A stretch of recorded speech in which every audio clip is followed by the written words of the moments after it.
dear students, how are you? In this pandemic situation, I welcome you all in chemistry online class. Today, I discuss with you about the nature of mixture, about indicator and about titration and titration graph. Hope all of you will watch the class from first to last because this is very important topics for your HSC exam. Let's start the class. Students, first of all, we start nature of mixture. When we mix two substance, then it products another substance. Like this, when acid and base reacts with each other, then they produce salt and water. That means here we actually mixed acid and base and we determine the nature of that mixture. So, when acid and base mixed with each other, then their reaction occur which is known as neutralization reaction. Because in neutralization reaction, when any acid reacts with base, then 1 mole hydrogen ion neutralize 1 mole hydroxyl ion and produce 1 mole water. This one is known as neutralization reaction. So, here actually neutralization reaction occur between acid and base which produces salt and water. I give an example also. When nitric acid reacts with potassium hydroxide, then it produces potassium nitrate and water. So here nitric acid, it is a acid, potassium hydroxide base, this one salt and this one is water. So, but if in this mixture 1 drop of acid remain excess, then it will be acidic. Again, in this mixture, if 1 drop of base remain excess, then it will be basic. So, here we determine that what will be the nature of mixture. Is it acidic or is it basic? Again, I know you have a question. If no acid or no base remain excess, then what will be the nature of that mixture? Right. If any acid or any base are not remain as excess, then the nature of the mixture will be neutral. So, let's start this nature of mixture by using a maths. So, students, here I have written a question. I have taken 2 containers. In my first container, there is sulfuric acid and in my second container, there is potassium hydroxide. Sulfuric acid, it is 15 ml, 0.1 m. But potassium hydroxide, it is 35 ml, 0.15 m. The question is, what will be the nature of mixture? What will be the nature of mixture when A and B solution mix with each other? That means when A and B mix with each other, then what will be the nature of mixture? So students, first of all, you must notice that is the concentration of 2 solutions equal? So when you observe the concentration of both solutions, then you have seen that it is 0.1 m, it is 0.15 m. That means the concentration of 2 solutions are not equal.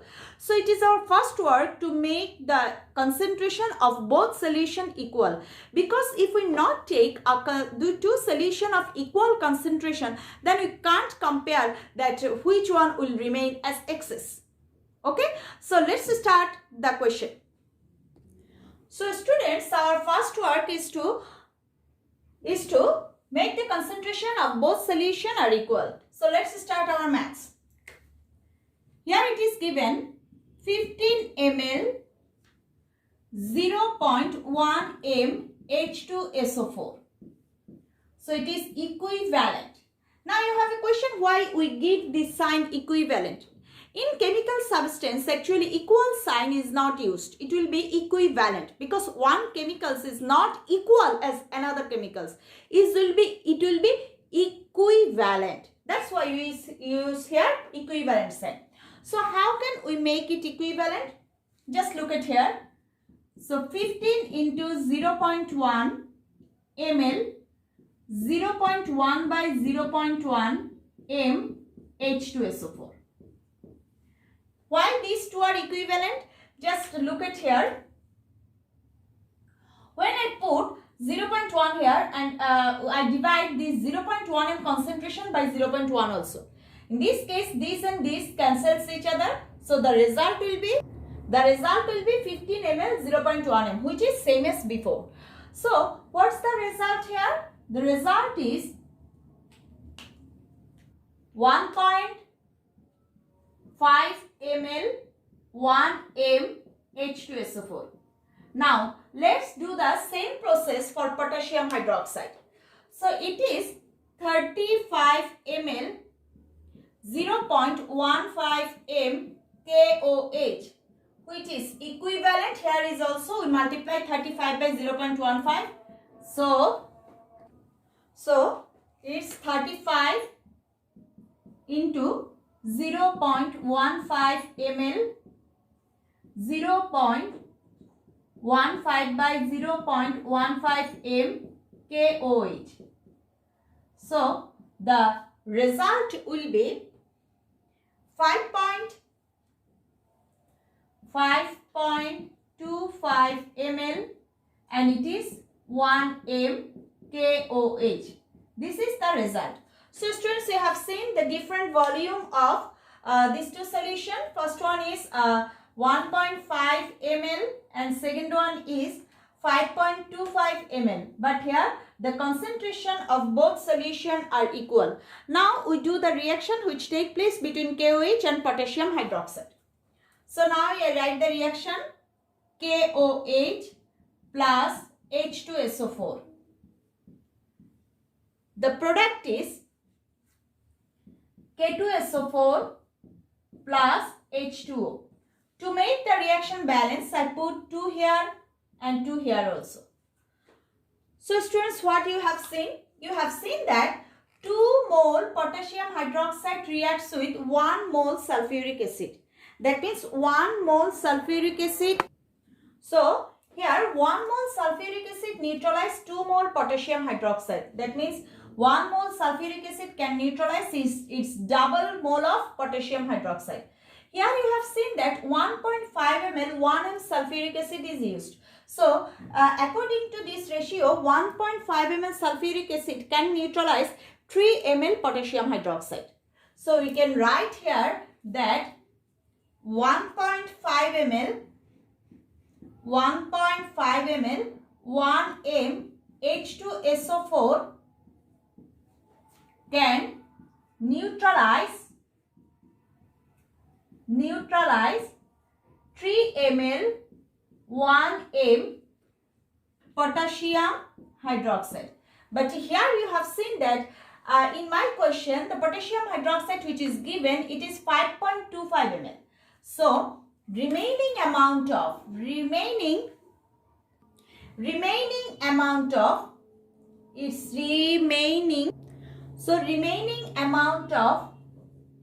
potassium hydroxide equal to, potassium hydroxide is given which is 5.25 ml, but the requirement of 3 ml, that means 1.5 ml sulfuric acid neutralize 3 ml potassium hydroxide.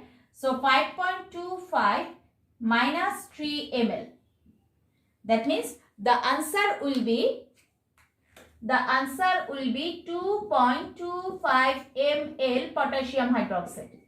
So you have seen in this mixture, after the mixing these two solution, 2.25 ml potassium hydroxide remain as excess. You know potassium hydroxide is basic.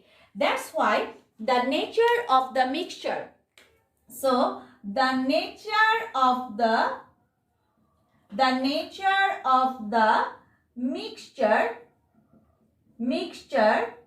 is basic. So this is the answer of this question. I think students, all of you clear about this maths. So students, I discuss with you another question. We have seen that here I also given two solution. First one is 50 ml decimolar. So it is decimolar HCl solution. And second one is 10 ml semi-molar sodium carbonate solution. The question is, what will be the concentration of the mixture when solution A and B mixed with each other? So let's start the maths. So students, in this case also, first of all we do this maths from first to nature of mixture like previous one. Then we do the concentration. Okay, so let's start. First of all we do the concentration same. So here it's given 50 milliliter decimolar. You know decimolar means 0.1 m. So it is 0.1 m HCl solution. HCl solution equivalent. You know now 50 is multiplied by 0.1. So it is 50 into 0.1 ml, 0.1 by 0.1 m HCl solution. HCl solution. Now the result is, when you multiply 50 by 0.1, then it will be 5 ml 1 m HCl solution. Now come to our second solution. It is sodium carbonate. So 10 ml, it is semimolar, that means 0.5 m sodium carbonate solution. So here is also we do the same way. We multiply 10 by 0.5. So 10 into 0.5 ml. Then 0.5 by 0.5 m sodium carbonate solution. Now the result is,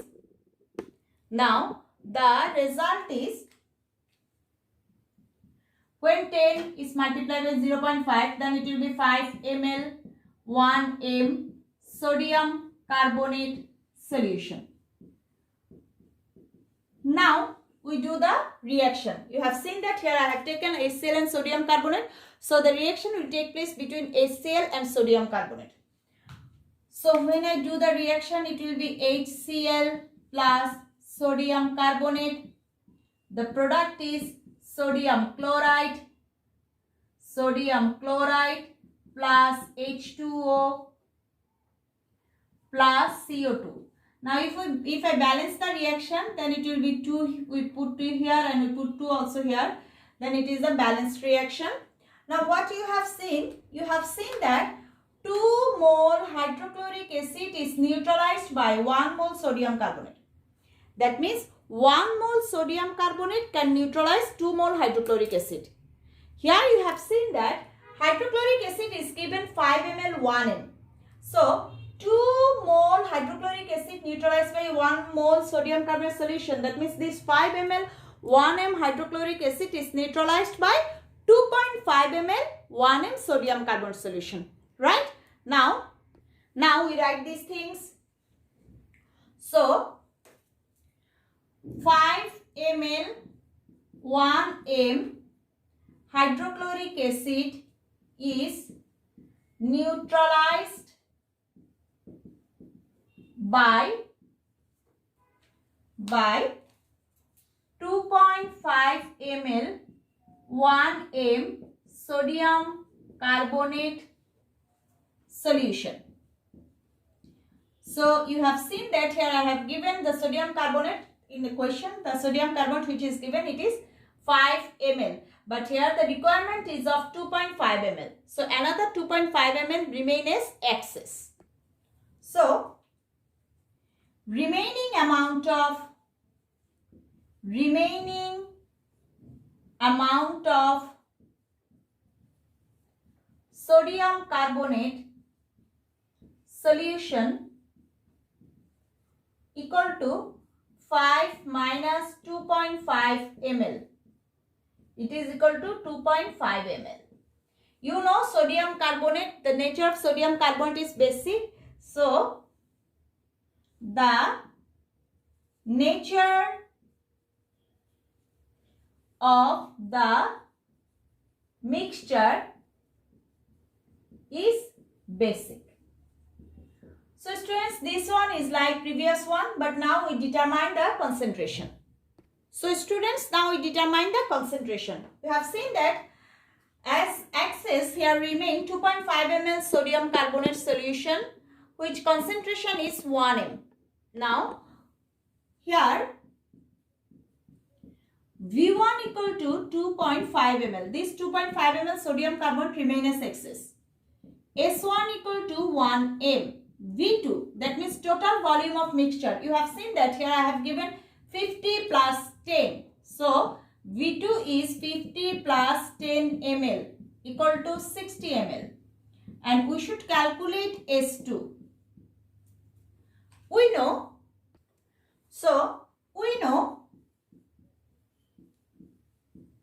we know V1S1 equal to V2S2. That means S2 equal to V1S1 by V2. Now, if we put the value,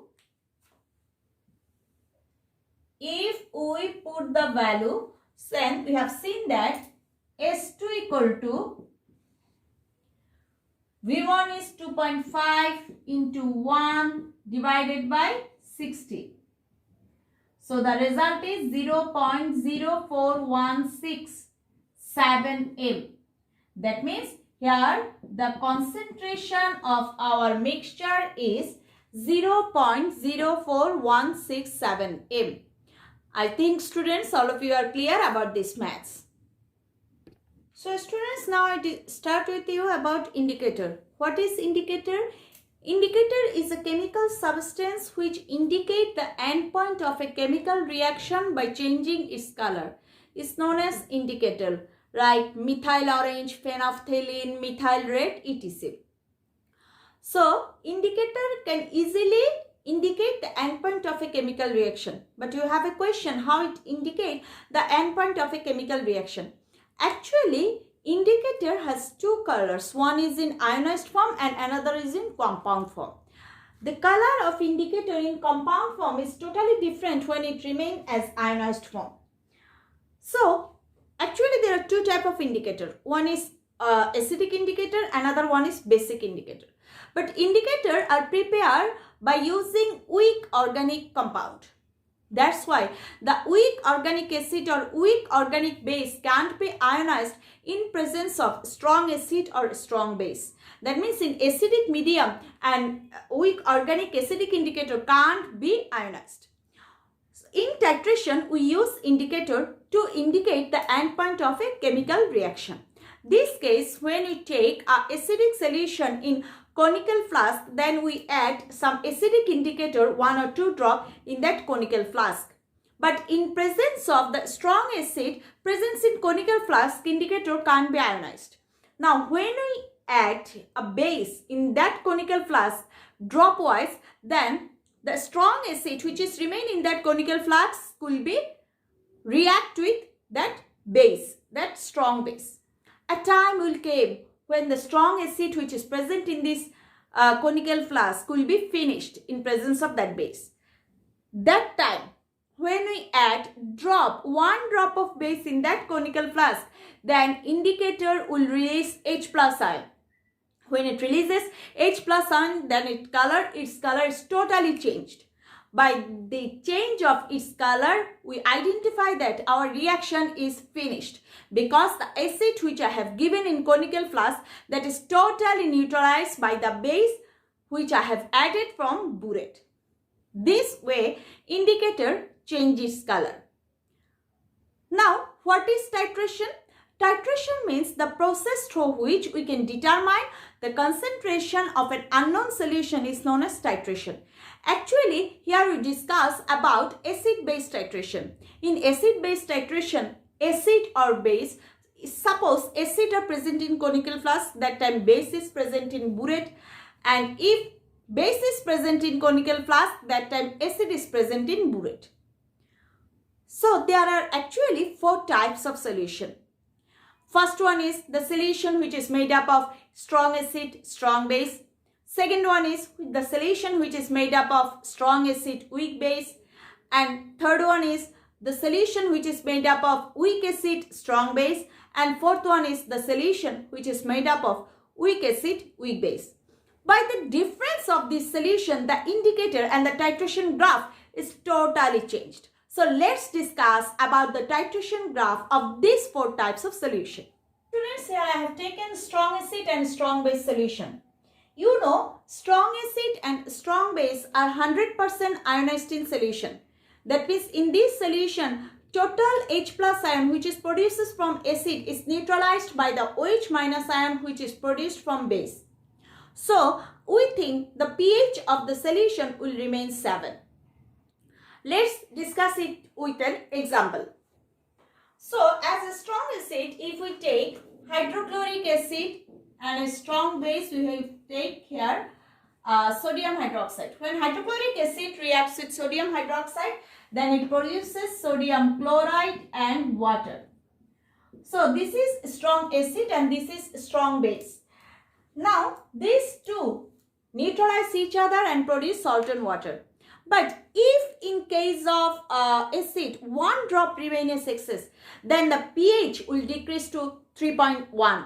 Again, if in the base, one drop base remains excess, then the pH will increase to 10. That means here we must be think that the pH of this solution will remain between 3.1 to 10. So the pH of this solution, pH limit of this solution will remain from 3.1 to 10. In this range, any type of indicator can be worked. So here we can use methyl orange, here we can use phenolphthalein, here we can use methyl red. It is any type of indicator because every indicator work in this pH range. So what will be the titration graph for this solution? So the titration graph will be titration graph.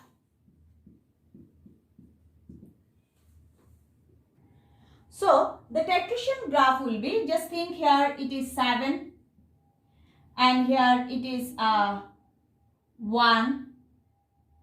So here I think it we will take it as 3.1. Then here we can take it, it's 8.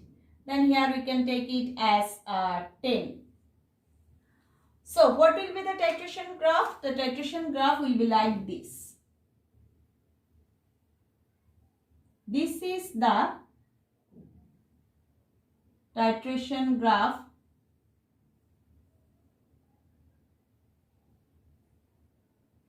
for this solution.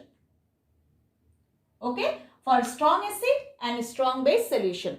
I think all of you are clear about this titration graph. Now start second solution. So students, we start our second solution. It is strong acid and weak base. You know, strong acid are 100% ionized in solution, but weak base is partially ionized in solution. So in the solution, when hydrogen ion neutralize hydroxyl ion, then hydrogen ion will remain excess. As it 100% ionized, so the amount of hydrogen ion will be more than OH minus ion in this solution. So its pH will remain below 7. So the pH of this solution is 3.1 to 4.4. Now I discuss this with you by taking an example. Let's we have taken strong acid, hydrochloric acid, and as weak base we have taken ammonium hydroxide. When hydrochloric acid reacts with ammonium hydroxide, then the product is ammonium chloride and water. Ammonium chloride and water. So here you know that hydrochloric acid is a strong acid. So it is 100% ionized in solution. But ammonium hydroxide is a weak base. So it is partially ionized in solution. That means in this mixture, the amount of H plus ion will be more than OH minus ion. So pH of this solution will remain 3.1 to 4.4. Now, the titration graph will be drawn between 3.1 to 4.4. In this pH range, methyl orange or methyl red is an appropriate indicator. So let's draw the titration graph. So here we have drawn the titration graph. Again in the same way.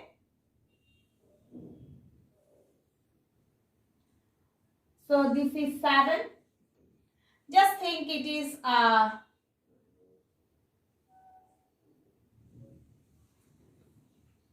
just think it is 4.4 and it is 3.1. So the graph will be like that. That means it will be like this.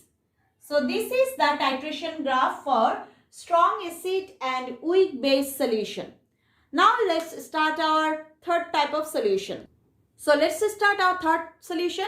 It is weak acid and strong base. You know, weak acid is partially ionized in solution, but a strong base is 100% ionized in solution. So the amount of OH minus will be more in this solution because the amount of H plus ion will be less than the amount of OH minus ion. So, this OH minus ion neutralize the H plus ion. After the neutralization of hydrogen ion in this solution, some OH minus ion remain as excess. That's why the pH of the solution will remain as 6 to 11. In this range, phenolphthalein is an appropriate indicator for this solution. So, I discuss with you by taking an example. I have taken here CH3 COOH plus sodium hydroxide. The product is CH3 COONA plus water. You know, CH3 COOH is a weak acid and it is a strong base. So when they react with each other, they produce salt and water.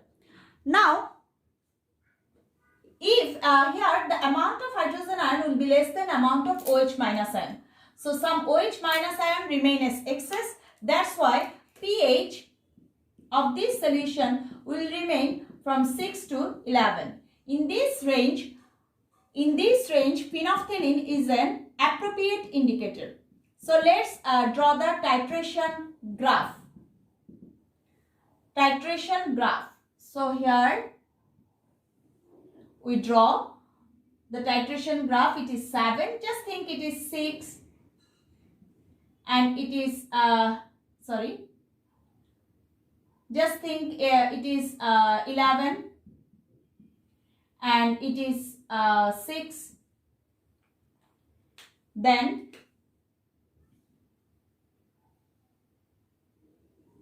we make the titration graph like this.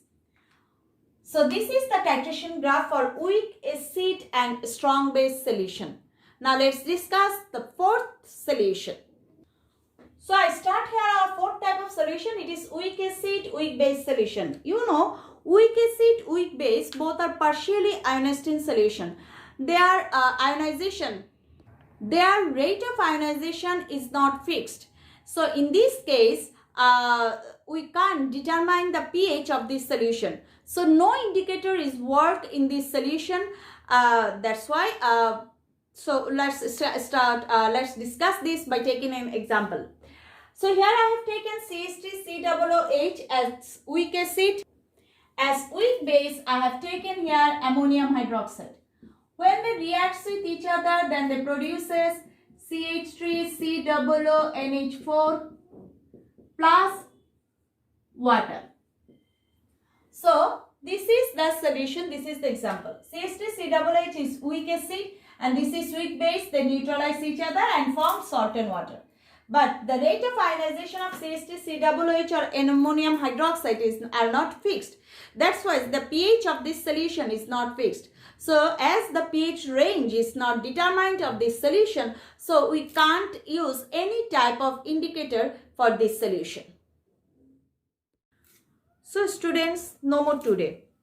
I think all of you are clear about the nature of mixture, how can you determine the concentration of mixture, about the titration graph. All of you will practice this type of question more and more in home. Okay? Best of luck.